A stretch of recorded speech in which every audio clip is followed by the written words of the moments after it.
नमस्कार।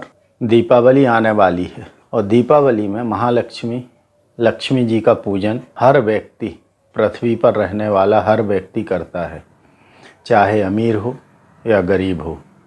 लक्ष्मी की सभी को ज़रूरत रहती है। बगैर लक्ष्मी के इस विश्व में या इस दुनिया में सरवाइव करना मुश्किल है। मैं देखता हूँ हर व्यक्ति समाचार पत्र में, मीडिया के माध्यम से, मोबाइल में देखता है कि ये मंत्र कर लो, ये जप कर लो दीपावली की रात्रि में, या इस यंत्र को रख लो तो महालक्ष्मी प्रसन्न होंगी। कई व्यक्तियों ने ऐसी पूजाएं, ऐसे मंत्रों का जाप, ऐसे यंत्र को रखकर पूजाएं की हैं और वही जानते होंगे कि उनको कितना फ़ायदा इसका हुआ है। क्या सचमुच में ऐसा फ़ायदा होता है?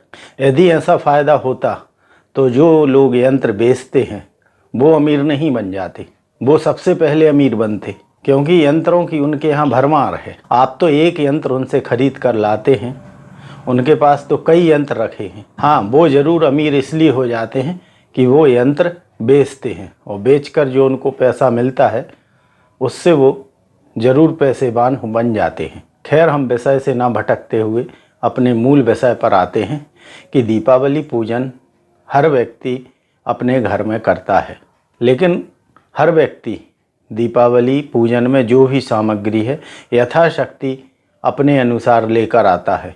लेकिन क्या आप लोगों को पता है कि दीपावली पूजन में मुख्यतया इम्पोर्टेंट कौन सी सामग्री होती है? यदि ये सामग्री आप लेकर नहीं आते या इस प्रकार से पूजा नहीं करते हैं तो ऐसी पूजा का कोई मतलब नहीं है। जो ज़रूरी सामान है, हो सकता है कुछ लोगों को पता ना हो, तो मैं आज आप लोगों को दीपावली पर पूजन के समय किन किन चीज़ों का आपको विशेष ध्यान रखना है, ऐसी जानकारी आपको और कहीं नहीं मिलेगी। तो आप वीडियो को अंत तक देखें। और कुछ लोगों ने अभी तक सब्सक्राइब नहीं किया है तो सब्सक्राइब कर लें, बेल आइकन दबाएं, जिससे नई नई जानकारियाँ आप लोगों को प्राप्त होती रहें। तो आते हैं कि दीपावली पूजन में हमें किन बातों का ध्यान रखना है। सब लोगों को पता है कि दीपावली पूजन में माँ लक्ष्मी का पूजन होता है।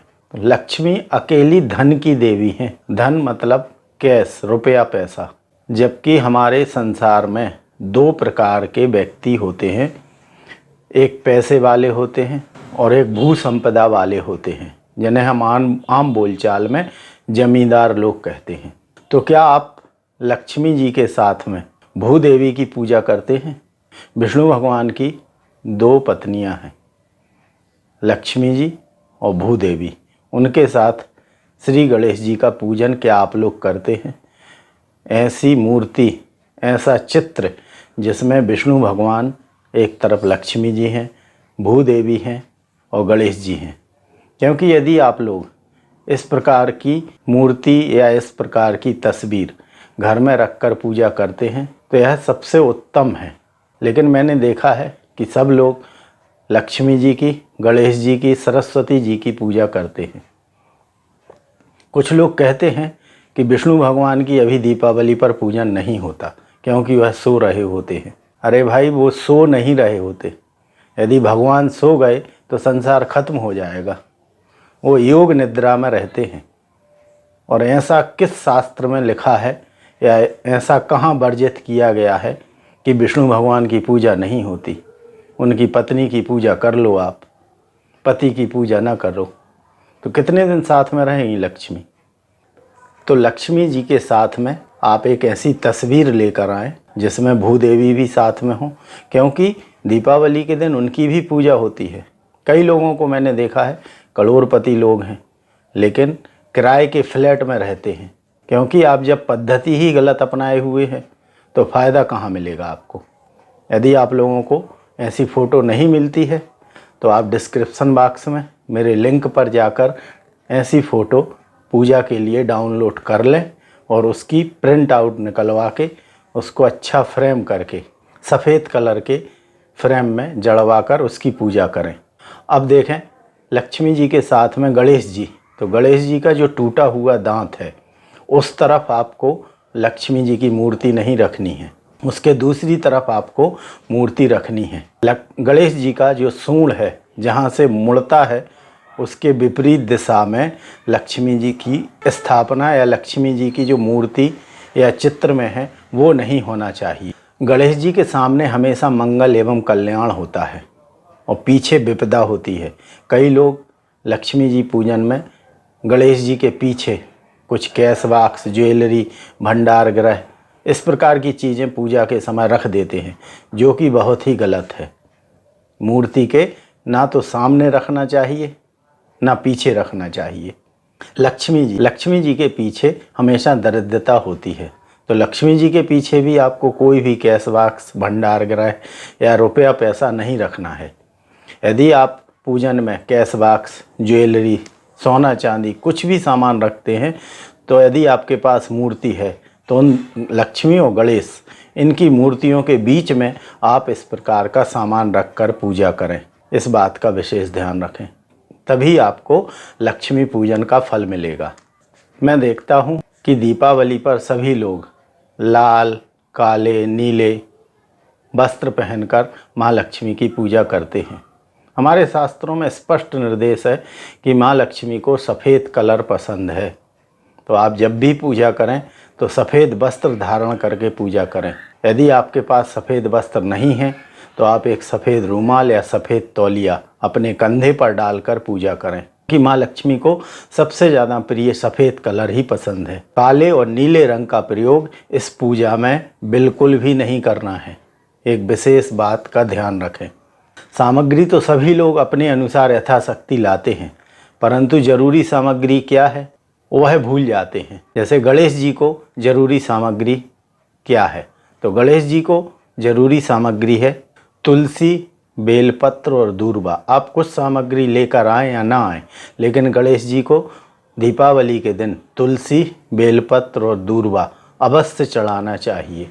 इनके बगैर दीपावली पूजन अधूरा है।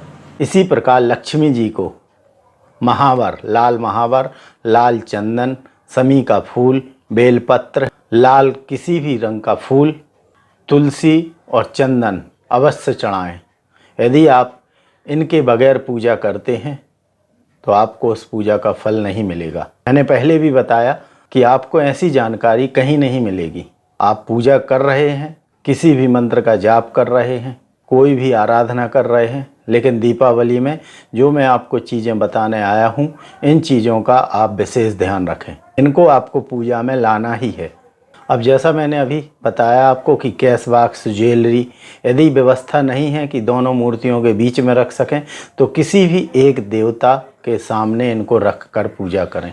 पीठ के पीछे बिल्कुल ना रखें। लक्ष्मी पूजन में बहुत लोग अगरबत्ती का प्रयोग करते हैं, जो हमारे शास्त्रों में वर्जित बताया गया है। दीपावली पर लक्ष्मी पूजन में आप धूप बत्ती का प्रयोग करें, अगरबत्ती का प्रयोग बिल्कुल ना करें। अब आते हैं आसन। आसन हमेशा कम्बल या कुश का होना चाहिए और किसी भी प्रकार का आसन दीपावली पूजन में वर्जित है। अब एक चीज़ और आती है, सभी लोग, सभी व्यक्ति काफ़ी श्रद्धा विश्वास से पूजा करते हैं, लेकिन क्या कभी आपने देखा है कि इतनी पूजा करने के बाद भी लक्ष्मी की बढ़ोतरी नहीं हो रही है? तो जहाँ जिस स्थान पर आप पूजा करते हैं, आपने कभी ध्यान दिया कि वह स्थान सुप्त तो नहीं है, उसमें ऊर्जा ही नहीं है, सोया हुआ स्थान तो नहीं है जहाँ आप बैठकर पूजा करते हैं? क्योंकि स्थान की भी एक एनर्जी होती है। कभी हम वास्तु के विषय में चर्चा करेंगे तो आपको बताएंगे। जहाँ आप ऊन का या कुश का आसन बिछाते हैं, बैठकर पूजा करते हैं, तो वह स्थान सुप्त तो नहीं है। यदि सुप्त स्थान है तो आपको किसी भी प्रकार का पूजा का कोई भी फल प्राप्त नहीं होगा। अब बहुत लोग नहीं जानते कि यह सोया हुआ है या जागृत स्थान है। यदि आप लोग चाहते हैं कि मैं अगले वीडियो में आपको बताऊं, छोटा सा प्रयोग है जिससे वह स्थान जागृत हो जाएगा और आपको पूजा का फल मिलेगा, तो आप लाइक करें वीडियो को, कमेंट्स में आप बताएं कि आपको जानना है वो विधि, तो मैं अगले वीडियो में दीपावली के पहले आपको बताऊंगा कि आप उस स्थान को कैसे जागृत करें। और यदि मेरे बताए अनुसार आप पूजा कर लेते हैं तो यकीन मानिए आने वाले इसी दीपावली तक आप धन धान्य से परिपूर्ण हो जाएंगे। पूजन के समय सिर पर यदि चोटी है तो चोटी बांध कर रखें। महिलाएं अपने बाल खोलकर पूजा ना करें और सिर को ढककर हमेशा पूजा करें, क्योंकि मूलाधार से जो ऊर्जा चलती है और सहस्त्रनार से होकर वह निकल जाती है, तो हमारी पूजा का हमें ही फल नहीं मिला तो क्या मतलब। इसीलिए उस सिर को आप ढांक कर रखें, सफ़ेद कपड़े से ढांक कर रखें। तो पूरे लक्ष्मी पूजन में आपको लाल रोली और लाल चंदन का प्रयोग जरूर करना है। चौथी बात है, पूरे लक्ष्मी पूजन में आपको सोना या चांदी या मिट्टी के बर्तन, जिसकी सामर्थ्य जैसी है, जिसकी सामर्थ्य सोने की है तो सोने के बर्तन उपयोग करें, चांदी के बर्तन उपयोग करें, तांबे के बर्तन उपयोग करें, और नहीं है तो मिट्टी के बर्तन उपयोग करें। सबका फल एक ही रहेगा, लेकिन भूलकर भी पीतल के बर्तनों का उपयोग ना करें। किसी भी पीतल के बर्तन का उपयोग ना हो। मैंने बर्तन बताया है, आरती नहीं बताई। पीतल का दिया जलाते हैं वह मैंने वर्जित नहीं किया। पूजा के अंत में आपको आरती अवश्य करनी चाहिए। आप लोग दीपावली की पूजा करते हैं तो श्री सूक्त के जो 16 मंत्र हैं, इस दीपावली में आप श्री सूक्त के 16 मंत्रों से कमलगट्टे को शुद्ध घी में भिगोकर आप उन्हीं 16 मंत्रों से भगवती की आराधना करें और उन्हीं 16 मंत्रों से भगवती को आहुति दें।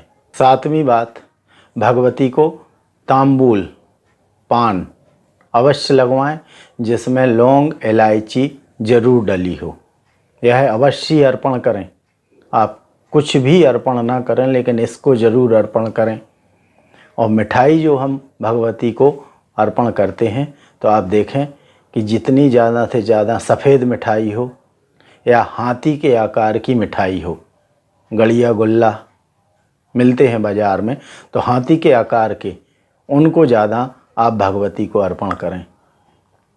और पान के पत्तों की एक माला, 108 पान के पत्ते ले लें, 51 पान के पत्ते ले लें, आप घर पर उनको माला बनाएं और भगवती को इस माला को ज़रूर अर्पण करें। और अंत में आपको क्षमा प्रार्थना अवश्य करनी चाहिए। यदि आप इस प्रकार से पूजा करते हैं तो आपको दीपावली का संपूर्ण फल प्राप्त होगा। हमारे शास्त्रों में हवन सामग्री के विषय में भी बताया गया है, और दीपावली में जो हवन सामग्री है उसमें 33 प्रकार की हवन सामग्री के विषय में बताया है। हम बाज़ार से बनी बनाई हवन सामग्री लाते हैं, परंतु आप दीपावली के पूजन में इस सामग्री का उपयोग ना करें। आप बाज़ार से जो भी 33 प्रकार की हवन सामग्री, हमारे प्राचीन ऋषि रसायनज्ञ थे भट्टजित जी, उनने 33 प्रकार की हवन सामग्री बताई है। अनुचित और अशुद्ध हवन सामग्री तो बिल्कुल नहीं होना चाहिए, वरना हमने शुरू से तो पूजा की और अंत में आकर हमने हवन उस अशुद्ध और अनावश्यक सामग्री से कर दिया तो हमारी पूजा सब व्यर्थ में चली गई। हवन सामग्री कम जरूर हो, अनुचित ना हो। अब हवन सामग्री कौन कौन सी होनी चाहिए यह आप लिख लें। देवदार की छाल, लाख, गुड़, धूप का चूर्ण, जौ, काला तिल, सफ़ेद तिल, तालीस पत्र, चावल, अगर तगर, गूगल, लोबान, मदन जीरा, कुलूची, हरसिंगार, सप्तधान्य, दशांग धूप, केसर, कपूर, घी, बादाम, मखाना, मेवा, किसी भी पुष्प का शत, कमल पुष्प, खीर, बेलपत्र, लाजा और लौंग, इलायची। इनमें से आपको जो भी चीज़ें मिलती हैं उन्हीं चीज़ों से आप हवन कर लें। और हवन में गाय के कंडे, और हवन में जो आपको लकड़ी उपयोग करना है आम, बेल और अनार। इन 3 चीज़ों के अलावा किसी और समिधा का प्रयोग नहीं करना है। मैंने लकड़ी शब्द इसलिए लिया क्योंकि जिससे आप सब लोग समझ जाएं। बाकी हम लोग बोलते हैं समिधा। आम, बेल और अनार, इनकी ही समिधा आपको प्रयोग करनी है। नारियल कैसे रखना है, दीपक कैसा जलाना है, आरती कैसी करनी है, मैंने वीडियो में आपको बताया है। लक्ष्मी पूजन के बाद आप लक्ष्मी जी को साष्टांग प्रणाम करें। हाथ जोड़कर आपको प्रणाम नहीं करना है, आपको झोली फैलाकर या दोनों हाथों को फैलाकर लक्ष्मी जी को प्रणाम करना है। इस बात का विशेष ध्यान रखें। लक्ष्मी पूजन के बाद आप चौराहे पर, शमशान पर, किसी सरोवर, नदी या तालाब आपके आसपास है तो वहाँ, कुआं के पास, पर्वत है कोई तो उस पर, वृक्ष, गौशाला, यहाँ पर दीपक जाकर जरूर जलाएं। यदि आप इन बातों का ध्यान रखते हैं, क्योंकि यदि आप मान लो चाय बनाने आप घर में बैठते हैं, सारी सामग्री आपके पास है लेकिन आग नहीं है, गैस नहीं है, लकड़ी नहीं है, तो चाय कैसे बनाएंगे? सारी सामग्री तो आपने इकट्ठी करके रख ली। उसी प्रकार आप सारी सामग्री तो लेकर आए पूजा की, लेकिन यदि इन जो मैंने आपको चीज़ें बताई हैं, इन चीज़ों का यदि आपने ध्यान नहीं रखा तो लक्ष्मी पूजन व्यर्थ है। तो आप इन चीज़ों का ध्यान रखें लक्ष्मी पूजन में, और माँ लक्ष्मी आपके ऊपर कृपा करेंगी। क्योंकि सूर्य इस समय अमावस्या का दिन रहता है, सूर्य अपनी नीच राशि तुला में आते हैं, जहाँ पूर्ण अंधेरी रात रहती है। वर्षा ऋतु के बाद का यह पीरियड है, तो अंतरिक्ष का पठार बिल्कुल विरल होता है। किसी भी प्रकार के कोई भी व्यवधान अंतरिक्ष में नहीं रहता है। ग्रहों का राजा है सूर्य और औषधियों का अधिपति है चंद्रमा। जब दोनों दैत्य गुरु शुक्राचार्य के आश्रम में प्रवेश करते हैं, दैत्य गुरु शुक्राचार्य का आश्रम कौन सा है? तुला राशि। जब उसमें प्रवेश करते हैं तो दीपावली की महानिशा चालू होती है। इसी दिन पूर्ण अमावस्या होती है। पृथ्वी का जल विहीन भाग अंतरिक्ष के चुंबकीय क्षेत्र से दूर होता है। सारा अंतरिक्ष इस समय विरल रहता है। यदि कोई भी माध्यम विरल रहता है और जब आप मंत्र जाप करते हैं तो आपके मुँह से, आपके मन से, दिल से निकले हुए मंत्रों के वह शब्द अपने लक्ष्य से टकराकर वापस दुगनी ऊर्जा के साथ परावर्तित होकर आप ही के पास लौटते हैं। ऐसी हमारी दीपावली की महिमा है। इसीलिए कहा जाता है कि दीपावली के दिन मंत्र जाप ज़्यादा फायदेमंद और ज़्यादा सिद्धिदायक होते हैं। इसीलिए इस समय तांत्रिक पंडित लोग पूजा पाठ करते हैं और भगवती की आराधना कर कर उनसे मनचाहा वरदान प्राप्त करते हैं। मनचाहा वरदान कब मिलेगा? जब आप सही तरीके से पूजा करेंगे। तो मैंने आप लोगों को जो दीपावली में ज़रूरी बातें हैं जो आपको ध्यान रखनी है बताई। आप इन चीज़ों को नोट कर लें और ध्यान से दीपावली में इन चीज़ों को अपने घर लेकर आएँ और माँ लक्ष्मी का पूजन करें। यदि आपको जो मैंने अभी आपको बताया कि सुप्त स्थान को जागृत कैसे करना है, इसके बारे में यदि जानना है तो आप कमेंट्स करें। मैं अगला वीडियो तुरंत बनाऊंगा और उसमें आपको जानकारी दूंगा। बहुत छोटा सा कार्य है, आप देखेंगे इस कार्य को और कर लें तो आप इस दीपावली में जिस भी भक्ति भाव, श्रद्धा, विश्वास से माँ लक्ष्मी का पूजन करेंगे, आने वाले 1 वर्ष के अंदर वह सारी मनोकामनाएं आपकी पूर्ण होंगी। यदि अभी भी आपने मेरा चैनल सब्सक्राइब नहीं किया है तो देखें, आप लाल कलर में सब्सक्राइब लिखा हुआ आता है, उसको प्रेस करें, बेल आइकन दबाएं, ऑल का नोटिफिकेशन चालू कर लें और ज़्यादा से ज़्यादा शेयर करें, क्योंकि और लोगों को इसकी जानकारी हो सके। जैसा मैंने बताया, पूजा तो सभी लोग करते हैं और कहते हैं कि फल नहीं मिल रहा। तो मैंने जो जानकारी आपको दी है, इस चीज़ को आप ध्यान में रखें और जो पूजा आप जैसी करते हैं वैसी ही करें। बस जो मैंने आपको चीज़ें बताई हैं, इन चीज़ों का ध्यान रखें तो आपको मनचाहा फल प्राप्त होगा। नमस्कार।